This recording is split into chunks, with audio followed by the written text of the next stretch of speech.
Yeah.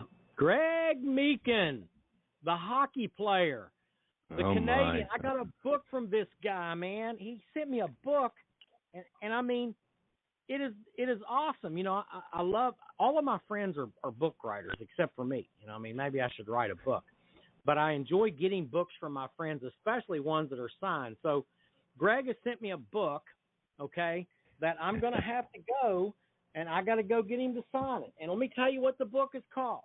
Let me tell you what it is.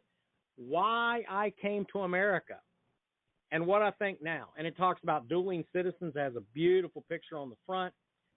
Looks like George Washington's with a pistol, and it has a Canadian on the other side with a hockey stick.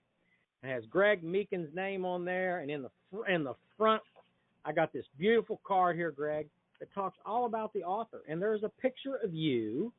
You used to play hockey, dude. Okay? Oh, yeah. Oh, yeah. Love it. So let me read a little something from this book, and then we're gonna give you the floor here.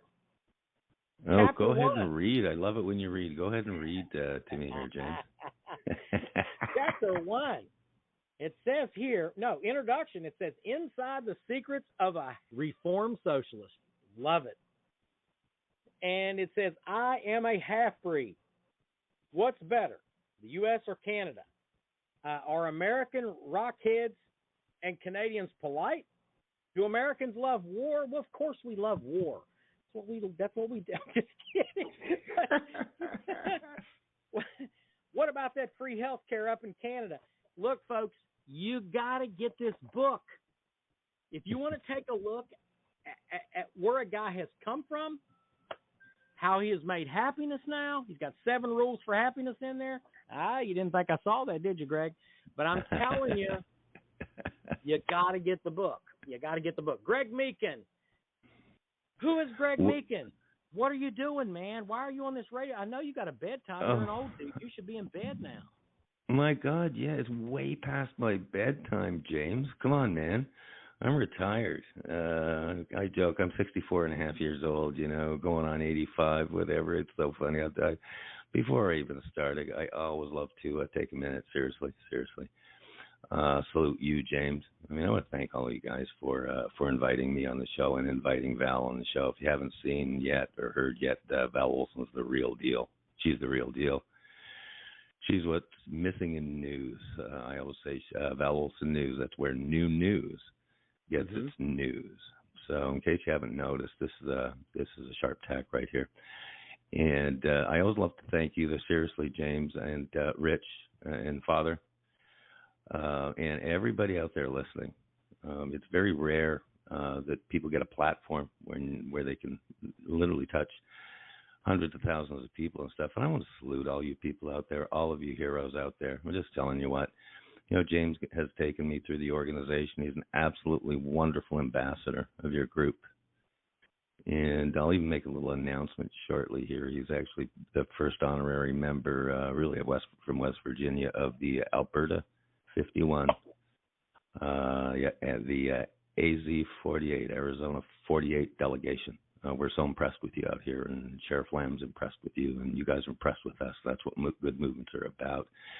But I want to salute everybody out there, because I'll tell you what, the 49,000 Purple Hearts out there, James, the 20 to 22,000 up in Alberta, or up in Canada, a lot of them from Alberta, the thousands that are down here in Arizona. You have a big network. You have a big network, James. And people like me and Val and you guys, we're blessed not only to have a platform like this, to really be able to speak the good word and be leaders, you know, and not only minister the word of God, but minister the word of freedom and Constitution. So you've blessed us with a platform like this, and not only do we not want to disappoint you, we want to really help lead Alberta the way, Alberta, to be the 51st state of the United States of America, which I really hope, and I know that's going to happen. I know it's going to happen. So thank you, and salutes to all you guys out there. Thank you so much for the kudos on the book. You know, Sheriff Mark Lamb loved the book, and you know what, James? What he liked, he says the thing he liked the most was the cover. You know, all the writing inside was probably garbage, but the cover he loved. That cover was a masterpiece of my son Carson Meakin, the same gentleman, the same artist up in Seattle who designed the Alberta 51 hockey crest, the crest. Yeah.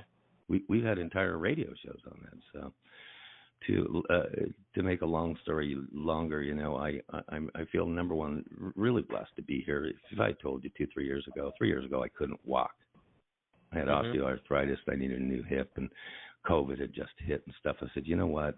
For personal reasons, I said, I'm just going to bang out a manuscript. I'm going to write my third book. A lot of people had time on their hands during COVID, so I seriously banged out a 40,000-word manuscript in 27 days. Wow. It was called Why I Came to America, What I Think Now. And the magic happens when you become an author, whether you deserve it or not. You're an expert, right? I never thought a dual citizen would have any value, right? You know, I'm a kid from Quebec. I was raised with hockey in Quebec and all that stuff. I could do a whole show on that. I love hockey. I've been on the ice with Wayne Gretzky. I've been on the front page of the Montreal Gazette with Jean Beliveau. I chatted with I was so blessed to chat with his Jean Beliveau's widow, Elise Beliveau. Periodically, I like to keep in touch with my older friends because life is precious. She's 91 years old.